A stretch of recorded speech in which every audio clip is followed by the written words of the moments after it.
Armchair Explorer is a part of the Voyescape podcast network. Check out all of their shows from around the world at voyescape.com. This episode is sponsored by Smart Travel, a new podcast from NerdWallet. You know, we've all got that one friend, haven't we? That one who finds all the best travel deals, picks the right cards, and somehow ends up in first class for the price of coach. Well, now you can be that friend because Smart Travel is like him or her, but in podcast form. They cover all things travel finance, like how to get real value from points, not just a tiny little reward at the end of checkout, or which flight deals are actually deals and not just clickbait, or when that convenient travel bundle might actually be a hidden tax in disguise, all that stuff. So travel smarter and spend less with help from NerdWallet. Follow Smart Travel wherever you get your podcasts. All right, well, I'll kick things off. Welcome to Armchair Explorer's Pathways, the first and only podcast. I'm the only one that introduces this show, Jason. You should know that by now. Hey, guys, and welcome to Armchair Explorer's Pathways, because it's more than the show. It's every English accent you do sounds like you're doing a Beatles impression. That's all I got. It's like all Hello, four John. Beatles converted Ringo, into one. Get off the ceiling. This is Sgt. Pepper's. Yeah. Ringo, get off the ceiling. We're going to write another track. Yoko's done one. And there's our cold open. Here we go. All right.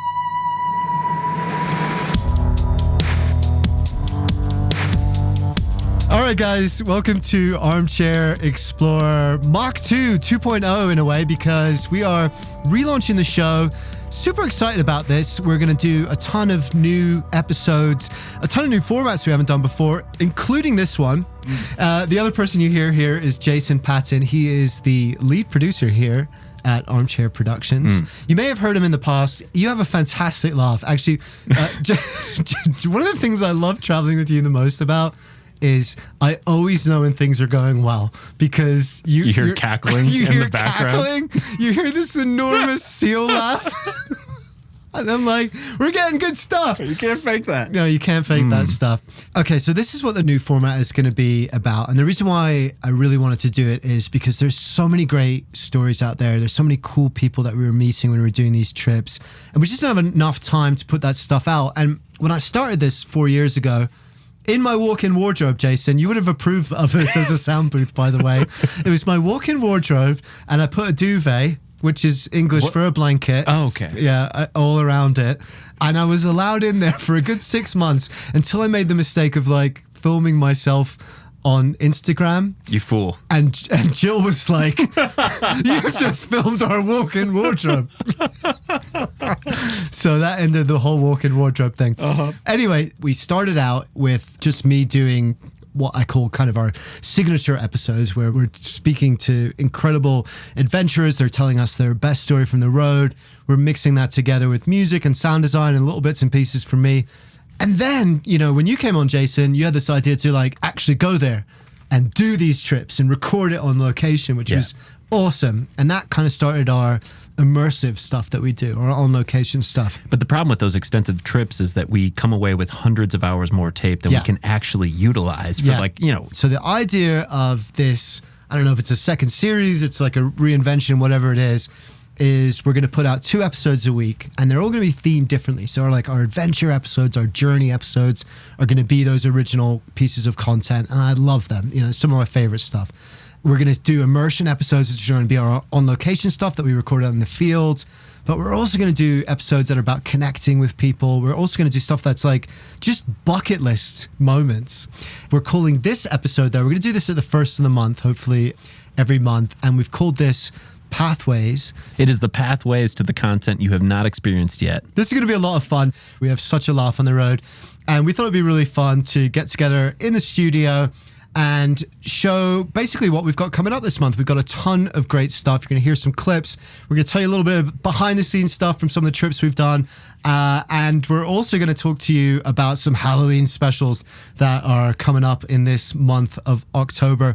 But we're going to start with, I was so honored to get this guy on the show. I've been trying for ages. His name's Cory Richards. He is a mountaineer. He's a National Geographic photographer. And he's just a total legend. And this clip that we're about to hear now is actually when he is flying into a mountain in Pakistan called Gasherbam 2. And there's a moment when he's looking out the window and he suddenly realizes what he's got himself in for. As we're flying up the Baltoro and then onto the Godwin Austen Glacier in this massive Pakistani army helicopter, and I'm looking up, we fly past this place called Concordia, and I look sort of out the window towards K2, and it's this splitter blue day with this little wisp of white snow coming off the top of the second highest mountain in the world, and I'm just like, oh my God, you know, it's so beautiful, but it's so huge. And I'm feeling this sense of terror and this realization of, oh shit, like what have I agreed to? So Jason, I've seen you in the course of your duties rappel off numerous cliffs. Yes. While holding microphones dangling from all sorts of places. If someone called you up and said, hey, do you want to climb this 8,000 meter peak in winter, bring your microphones with you, would you do it? I would be intrigued by the possibility. Would you do it? Honestly, Yeah. I think so. Yeah. I You think can't so. say no to that sort of thing. I have no children, so come on. You're the perfect mountaineer. Exactly. But you know what's so interesting though is that piece in the clip we just heard where he's talking about being scared. And I think a lot of the time we look to these like iconic mountaineers and climbers and the people who have done these great feats and we're like, it's amazing. They're able to do that. They don't feel fear. Alex Honnold, we say that, soloed El Cap, doesn't feel fear. But Cory's point throughout this piece was he does feel fear. Yeah. He's incredibly afraid. Yeah. And that's really powerful to hear that. Yeah, it makes him so much more of a relatable protagonist to follow along with in this kind of context. Yeah. Yeah, it makes it more relatable, but actually there's another layer to it as well. So Cory just wrote this book called The Color of Everything, which I love the title, and I kind of take a lot from that, which I go into in the episode.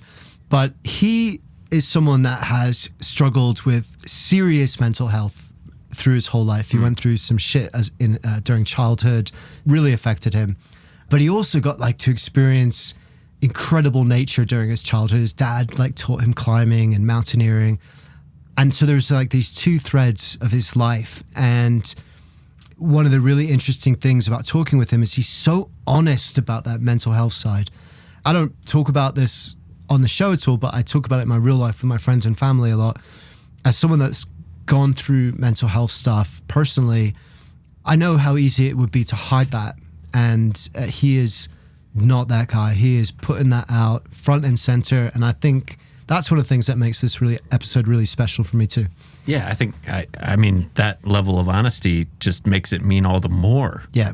When you get to appreciate it versus pretending that it's it's so easy for me. Yeah. And these stories intertwine too, and you'll hear that when you listen to it, because climbing, mountaineering, kind of amplifying the risks of gravity, as he puts it, became a way that he was able to sort of run away from the madness that was haunting him, which is how he puts it. So I absolutely love that chat with Cory. I'm really proud of that episode. And that's out this week. Next week, Jason, all right, we're going to a whole different vibe here. How do we go from that to me nearly dying on a horse? Well, I mean, you talk about running away from things. Your horse, Husan, wanted nothing more than to run the furthest he hated me. I mean, I'll give you credit because this is a situation where you are being put on a horse you've never interacted with before. And Arabian horses have a reputation. They do. They're not counted as the slower, calmer breeds of horses by most horse experts, of which I am not. But yeah, I think you had a very authentic experience. I did. So let's listen to that authentic experience right now. Okay. Put the safety net on. Yeah. Fair enough. Thank you for your help. I'm getting crushed next to my friend here. Whoa! Oh, this is so funny. We're just like banging feet the whole time. I'm completely out of control. Oh, I need to get my feet in the stirrups here. There we go. Oh, I'm running now. Try not to scream. Woo! Oh my God. That's amazing. That is amazing. All right. Quite enough horsey adventure for one day for this travel writer right here. Well, thanks to my friend here, I'm still alive. I've been on horses before, but not an Arabian horse. So thank you, my friend. You saved my life. Shukran. I love you. So I need to fill everyone in on like where that's coming from, because we actually haven't said where that whole, we haven't set the scene at all for that. We are in a place called Alula, which is in Saudi Arabia. And I guess I want to start just by saying we both went into this with some preconceptions, didn't we? I mean, Saudi Arabia has had a ton of bad press. This show isn't about politics. I'm not going to get into any of that. And Jason, you're the most cynical person I know. Like, you know, nothing gets past you. I actually mean that in a good way in this instance. But I mean, how did you feel going into this journey to Saudi Arabia? Going into Saudi Arabia, I mean, you're filled with preconceptions. You're filled with horror stories of certain political headlines that you've read before. And then you go to this kind of place, you hop in a car, and the person driving the car is blasting Biggie. Was that amazing? Over the stereo. And you're immediately just like put into this place of like, well, whatever this is, it's not what I expected. The world is a lot more connected than I might have expected it to be. And I also want to say that everyone has to make their own minds up about where they travel and how they do that stuff, right? But for me, travel has always been a way of connecting with people. Like, go back in history, like travel, and Alula is a great example of this actually, because it's a kind of trading center on the Incense Road. And because of that, it was one of the most cosmopolitan and accepting places in the entire area, and it still is actually. But you know, travel has always been a way of sharing ideas. And so for me, like whatever you might think of Saudi Arabia or the Middle East, the first thing I'll say, if you've listened to any other episodes, you can go back and check it out. We've had so many guests on here that talk about the Middle East being one of the most welcoming, friendly, beautiful places they have ever visited. And that is powerful. I've spoken to a ton of travel writers, friends of mine as well, that have been absolutely blown away by this area. So I would just say go into it with an open mind. Travel is all about having an open mind and accepting that. And that is the spirit that we went into this. And I'm glad that you were open-minded with, you know, the Arabian horse might be a little different than what you were used to. The last time I lie about my skill level of riding a horse. I've had really bad luck with horse riding, by the way. Yeah. That was one of my favorite moments, riding those Arabian horses through the desert. And we kind of ended up in this farmer's place where he had a bunch of camels. It was incredible. The moment I have to mention, though, is Hegra, because Alula this is kind of what it's known for. Hegra is this incredible, it's a former city, ancient city of the Nabateans people, they're called. And now the Nabateans were the people that built Petra in Jordan. And I'm sure you do know Petra in Jordan, but if you don't, it is like literally one of the great wonders of the world. And what it is these like carved ornamental tombs, huge ones carved directly into the cliff face. And it's spectacular. It has this incredible kind of awe-inspiring feeling. When you go to Petra, because it's so well known, it's busy. You are surrounded by thousands and thousands. It's the Disneyland experience of that. I'm not saying don't go, it's still amazing, but it's a tourist attraction. How many people were there when we visited Hegra? Oh, 2 or 3 at Literally. most. I mean, we had so many moments just stepping inside of tombs, just us, where, you know, normally you're waiting for like someone outside the entryway to, you know, push you out so that they can have their moment inside of that thing. We were just doing voiceover takes endlessly because we had this opportunity just to what are you talking about? soak I get it first time. Every time. What you're hearing is my first take. Just to soak in the dust and the sound and that air Yeah. of this ancient place, and just silent. And there's a moment silent. where our guide, we had this local guide, a Rawi storyteller, yeah, who kind of showed us around. And there was a moment where he was describing, whilst we were surrounded by these ornamental tombs, the way it would have been like, back in the day with the caravans coming in. Over the horizon. Yeah. And the incense traders, like kind of, you could imagine the kids coming up and seeing the dust cloud on the horizon. And maybe speaking a language that they don't understand. and or bringing wearing all these things like they goods. don't recognize. And it's like, to go back actually to what travel's all about, that's what travel's all about, is like forging new relationships and new bonds. And I left that trip feeling just like mind blown and connected, made lots of amazing friends, and it's somewhere I can't wait to get back to. And feeling foolish about any of the trepidation that I had, honestly, 100%. because it was that incredible. Yeah, 100%. So yeah, very excited about sharing that episode. Yes. That's something that's really close to our hearts. And I'm going to whiz through a couple others coming up because we don't have time to go into depth about each one of those. Yep. But you're going to love the Mongol Rally. Did you check out did you check out the link I sent you? I did open up the webpage on it, and it was so aggressively like, don't prepare. You don't want a real car. You don't even want a plan. You don't even want a map for this kind of thing. They have a thing called the unroute or unroute. Oh, thank you. Just to translate for you. And you're not allowed to do it. It's like anti what everything modern day travel is. You're not allowed to plan it. You're not allowed to look ahead in Google. It's about finding those moments of the unknown. And this company is called the Adventurists. It's an interview. So we're calling these sections like connection, because we're basically interviewing people that we think are absolutely awesome. And this is Jen, who helped set up and found the Adventurists with her partner Tom. And she's telling the story of the first trip they've ever done. It's a really big company now, believe it or not. But the first trip they ever did was just like this mad thought that they had. Like, what if we drove a really shit car from London to Mongolia?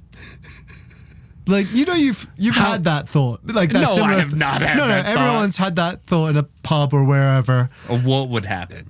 Or just like, you're just sitting around with your buddies like, wouldn't this be awesome? Yeah. And then you wake up the next day and you realize... And you don't do that. And you don't do that. Well, Jen did that.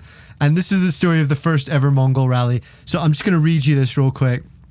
This is how they describe it. This is the greatest motoring adventure on the planet. This is 10,000 miles of chaos across mountains, deserts, and roads ranging from bad to not a road in a tiny car you bought from a scrapyard for £4.60. There's no backup. There's no set route. There's no guarantee you'll make it to the end. It's just you, your rolling turd, and a planet Earth-sized bucket of adventure. That's true adventure, though, isn't it, Jason? Like, we don't do enough of that. No safety rails. No safety rails. I love that. And you know what else I love? Your actual real-life car would qualify for this. Mikey? Listen, do you want air conditioning, power steering, windshield wipers, working lights? Do you want heating? It's the sort of car you just like sign your you have to sign a waiver before you get in your car. Worst of all, ignore all the rest. There's no working stereo. The best thing though is what happens when you open the boot / trunk. Well, I'm all analog. So I use a tree trunk to keep the back of the car open. If you can imagine Gandalf's staff. Anyway, but you shall not pass, and I shall. You shall not load luggage with the Kia. I could fly that thing over there for that competition. They'd be like, "Wow, this is an outlier." This guy's going for it. I mean, people are using literal jalopies, but we said £4.60. This guy spent £3.20. This was given to him for sure. No one sold this for money. Dude, you have £1.50 left. Wow, you got change. All right. So honestly, Jen is an amazing person. That's a really, really fun interview. And the Adventurists are just awesome. So like tune into that. That is just a ton of fun. And we also have, with one of two Halloween specials, an experience I had doing a paranormal stroke seance investigation in the London tombs, which are the former plague pits. This is where they buried the plague victims. Ooh. Jason. This story starts with one of my favorite lines that you've written, where you're in a casket below the London Bridge while someone's doing a seance next to you. It happened. And what else happened? Well, shit happened, Jason. I don't necessarily even believe in shit, and it happened. But let me ask you this. Do you believe in ghosts, Jason? I think the capacity of the human imagination is boundless. Well, let me tell you this. So there's a bunch of stuff that happens. I'm not going to get too into it because I want people to listen to the whole story. But some stuff happened, and I'm a cynic. I believe in that too in a way. There's human mind, human imagination.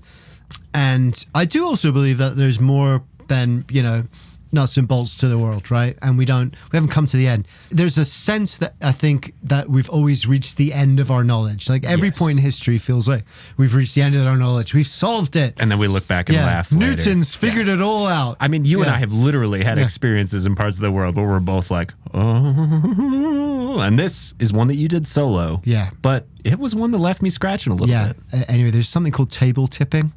Table tipping is it's like a traditional 19th century means of doing it. You'll put your hands on a table and, whatever you're calling to the spirits, and apparently the table's supposed to move. I'm going in there totally cynical, and the table fucking moved. It did. How many people are touching this table? Dude, there's a lot of people. It's not a big table. How could this object with so many people touching it move? It went on two legs. It's a four-legged table. Okay. As opposed to what an outlier. It's not like a four-legged table. It's a real table. Okay. It's a proper table. Yeah, normal table. And it went on two legs and started moving around on two legs in a way that was like physically improbable, I should say. Okay. I'm intrigued. Yeah, so I don't even though I say that, that's not necessarily my conclusion to it. Yeah. But it's a really fun Halloween episode. So tune into that. And we also have another very fun Halloween episode. So let's do that now, actually, Jason. Where are we going next? So we're going to the Brushy Mountain Prison, buried in the hills of Tennessee, which was home to some of the most despicable people that you could imagine on the face of this earth, and where many of them spent their final days and never left. And this is us going to the hole. Okay. All right. So, walking down this cold, wet corridor to the place where absolutely no one would want to go. It's getting dark. Oh my God, it's getting dark.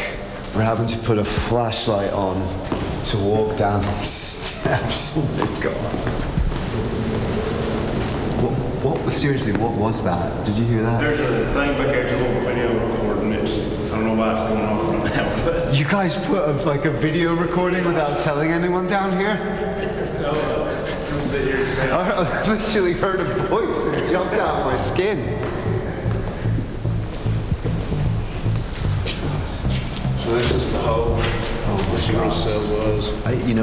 It's I don't even want to walk inside it now. It's so dark.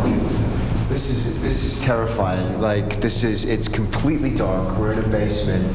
There are no windows. Oh my God, I'm walking inside now. Oh, Jesus. It's pitch black. And it would have been pitch black for the inmates that were put down here. There was absolutely no light and really no air. There's a tiny grate above the door.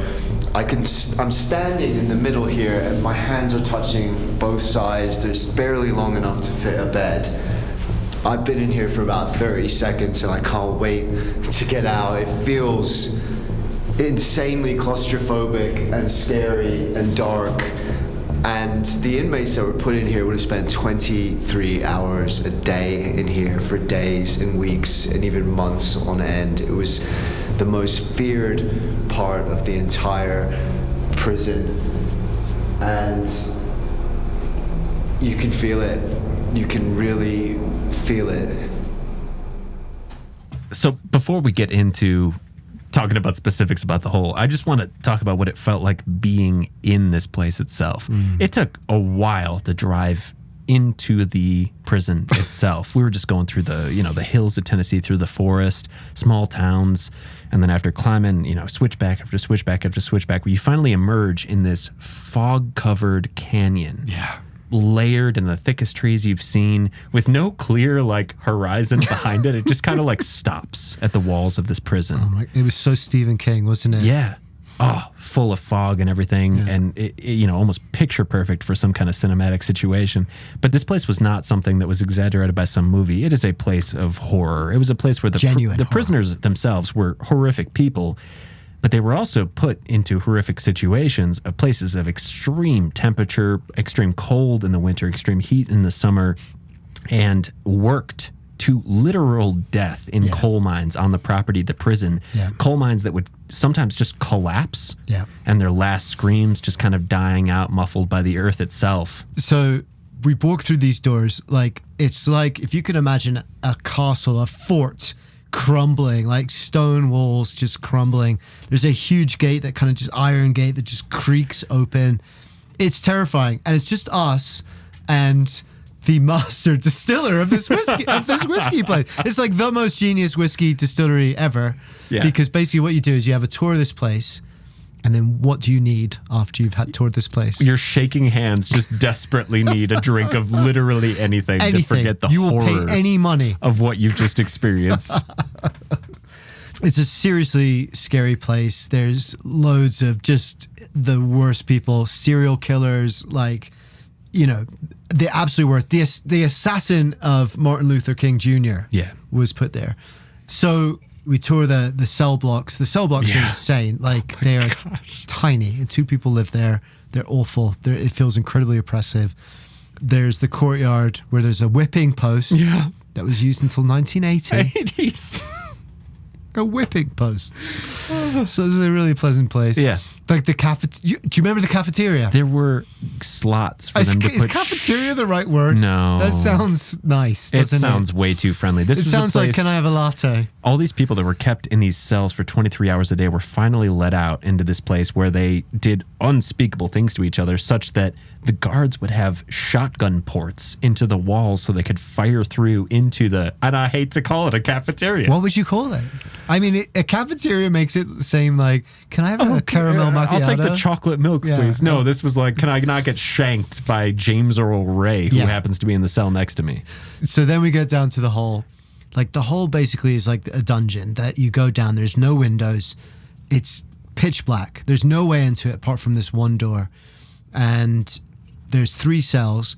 And on the far cell, when you walk in front of the cell, there's a motion activated video that is triggered where an actual inmate tells you his experience of the hole, which begins with, "You think it won't break you? Think again. It broke me. It breaks everyone."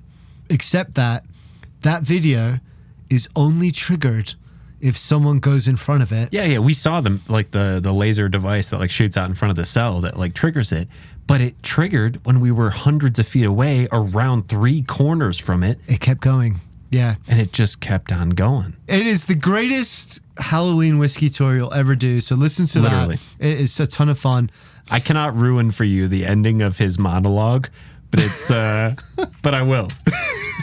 Because he essentially says, "I'd love to tell you things to help keep you from ending up in a place like this, but I can't, because I'm dead." Hold silence. Good job. Okay. So it's October, so we've gone Halloween on it. Those are our 2 Halloween episodes, the paranormal seance investigation and the scariest distillery in the world. But we have one more immersion episodes, which were thrown in there. I didn't do this one. You did it with another one of our presenters. Tell me about it, Jason. Where are we going now? Me and the Australian Brian. Nothing like seeing an Aussie in South Dakota in a rodeo. Talk about a fish out of water. It makes for a special kind of entertainment. Let me tell you. Brian's a legend. He's a best-selling travel author. He is. He's done tons of books, but his number one hit book is called No Sex on the Bus. Rule number 4, No Sex on the Bus. It makes you think what rule number 1 to 3 is, doesn't it? It does make me wonder. But Brian is a hoot. He is fun to travel with. And he's fun to follow along on these adventures in this episode where we're going from everywhere from a cattle auction where he's doing his best auctioneer impersonation to sheep shearing to sheepdog trials. But there's one in particular that I think Brian and I both just grasped onto because the danger involved for the participants. God. I don't think this should be legal. Neither do I. Honestly. I know where you're going, and neither do I. But All right. I'm going to let Brian paint the picture of what exactly was in store for us at the Black Hill Stock Show and Rodeo.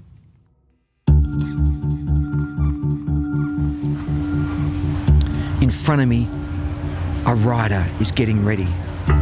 This rider is tough. You can see a mix of confidence and fear in his eyes. He's dressed for action. His plaid shirt, his fringed chaps flapping over his cowboy boots. As he makes his way into the gate and board his mount, I can see his teeth clenched in anticipation. This rider is 6 years old, and he's riding a bucking sheep. This is mutton busting. Mom, whose sheep do we ride? Why do they ball over there? Why do they ball sheep over there? I don't know. This is 6-year-old Creed. He's wearing a big black cowboy hat and has tasseled leather chaps over his jeans. And he's about to jump on the back of a sheep and hold on for dear life. Mom, did someone pick me up when I ride sheep? If I'm still on? Don't fall off. No. Yeah, the climb will come get you. Just stay on till they Would he be on the horse? So you're going to hang on and just go, huh, Creed? Ow. Okay. Don't bite that. Okay, I'm just going to come out here and say it. I'm going to say it. Is mutton busting the most elaborate form of child abuse on the planet? No, I think there's probably. This isn't a thing to South Dakota either. I'll just say that.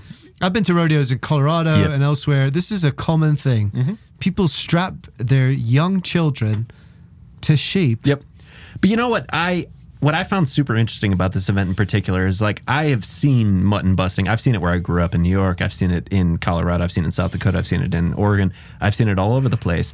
But I've never gotten the behind the scenes glimpse into how they actually prepare the children for this kind of thing. Because I did not do mutton busting as a child, personally. But I put a lav microphone on a couple of the kids that were participating in this. So we got to listen in later and hear what they actually hear from the the staff. I love it. And what I found most interesting was that the staff, you know, they're of course trying to console the kids, and they're saying like, yeah, the sheep are all real friendly. They just want to run real fast. They've all got nicknames. They're all super fun. All of that. What they don't say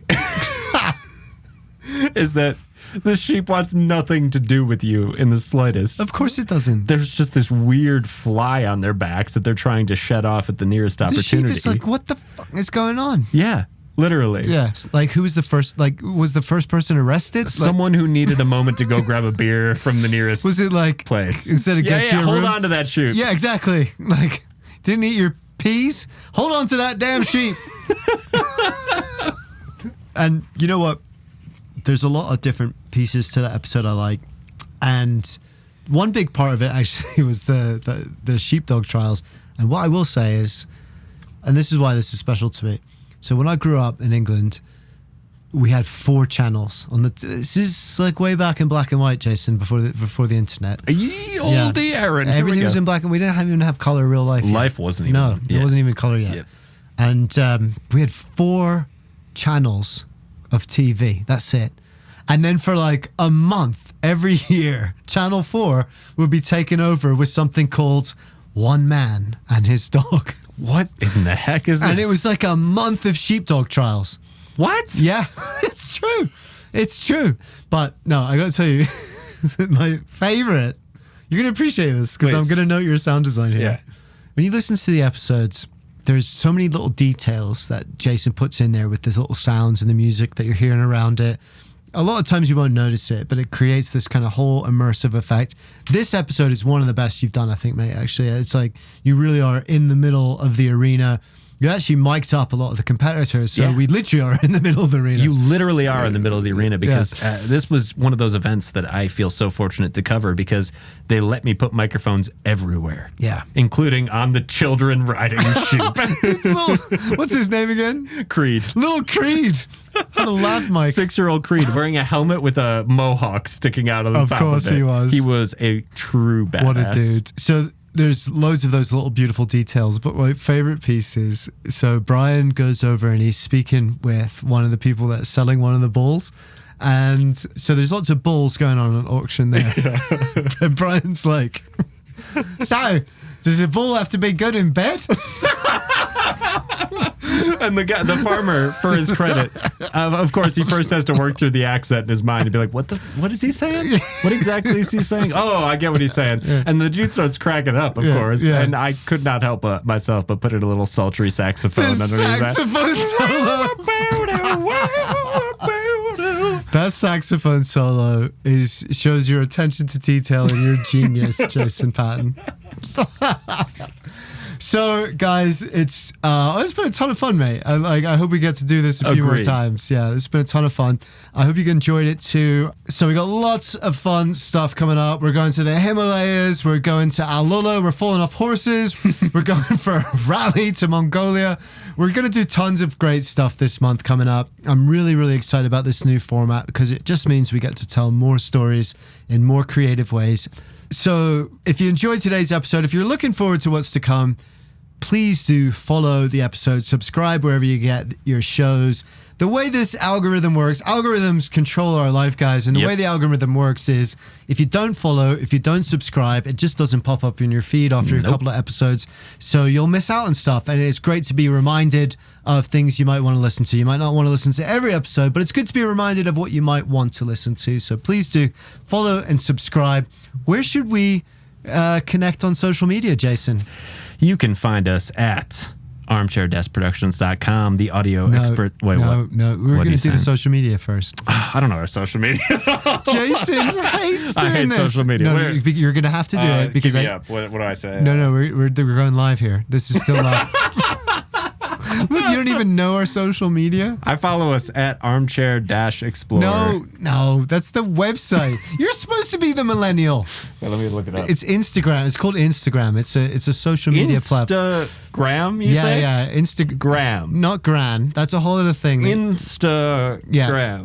Well, I'll tell you for him. Okay. It's at Armchair Explorer Podcast. Instagram and Facebook. A little bit more Instagram than Facebook, to be fair. And please do connect with me there. I love hearing from you guys. Jason, this has been awesome, mate. I've thoroughly loved this. Heck yes, brother. It's been really fun. We've been a lot of places together. It's fun to get to hash it out a bit now. Yeah. Roll the credits. This episode was produced by Armchair Productions, the audio experts of the travel industry. I mean, let's do this like a hip hop thing, you know, like I'm the backing guy. What do they call it? I'm like one time. The hype man. You're the hype guy. Okay, I'm the hype guy. I feel like I'm usually the hype guy. Yeah, I know, but let's switch it about. All right, you go again. This episode was produced by Armchair Productions, the audio experts of the travel industry. To find out more, go to Armchair-Productions. Armchair-Productions.com. This episode was produced by Jason Paton, a.k.a. Jay Sonic. Yeah, what he said. And Aaron Millar, and also edited by Charles Tyree, and... That's it. I think that's it. That's it.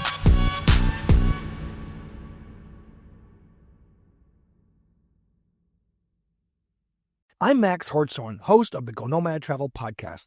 Every week, I bring you a short 5 to 8 minute escape to somewhere unexpected. I cover the kinds of travel stories you don't hear anywhere else, quirky destinations, unusual adventures, and people who make the world endlessly interesting. If you love discovering new places but don't have time for a long show, these bite-sized episodes are perfect for your commute, your walk, or your coffee break. Join me on the Go Nomad Travel Podcast and explore the world in just a couple of minutes. If you want to travel more, ideally in luxury, but without the luxury price tag, this show is for you. I'm DeAndre Koch, and on Revolutionizing Your Journey, I use my unique vantage point as a financial advisor to break down exactly how my wife and I leverage credit card points and miles to fly business class, stay at 5-star resorts, and take bucket list trips for a fraction of the cost. Each week, I share real strategies packed with actionable tips and interview some of the smartest travelers in the game to help you revolutionize the way you travel. Travel well, live boldly, and find Revolutionizing Your Journey wherever you get your podcasts.